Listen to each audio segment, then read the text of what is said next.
পেতাম যদি সেই চড়ুই ভাতি, সেভাবেই কাছাকাছি যাওয়া, সেই হরিহর আত্মা হয়ে ভীষণ রকম আপন হওয়া। ছোটবেলার সে কাহিনী আজও ভীষণ মনে পড়ে। সেই হুল্লোড়, সেই খোলা মাঠ, বিসরকারের বাঁধের ধারে। আগের দিন জঙ্গল কাটা, ঝাড়ু মারা, জল ছিটানো, শামিয়ানা, কাঠের জোগাড়, ইট থাকিয়ে উনুন গড়ানো। বড় মিঠে সে বনভোজন, বাড়ি থেকে অনতি দূরে।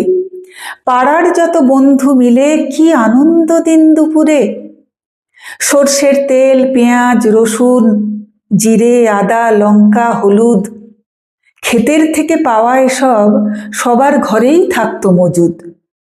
কেউ বা দিতেন মশলা বেটে, শিল নোড়াতে আচ্ছা করে।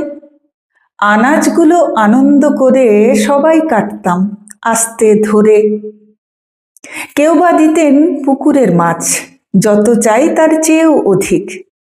কেউ বা দিতেন শুধু ভালোবাসা, তাতে স্নেহ অত্যধিক। টাকা জোগাড়ের ব্যাপার শুধু মিষ্টি কিংবা দই কেনার। এখন সেসব নেই তো কিছুই, এখন সব জানে ক্যাটারার। পেতাম যদি সেই চড়ুই ভাতি, স্মৃতিতেই যার মাদকতা। সবাই সবার জন্য বাঁচা আর সবার মধ্যে মানবতা। একটা কথা বলেই ফেলি, এসব কথা যায় না ঢাকা। রান্নাটা কেউ না জানলেও সেদিন সবাই রাঁধুনি পাকা। লম্বা লম্বা বেগুন ভাজা দেখতে কিন্তু বেশ লাগতো। সব মশলা সবেতে দেওয়ায় ডাল না হলেও ঘুগনি হতো। মাংস কষা সর্ষে পেয়ে প্রকাশ পেত পাতুরি হয়ে।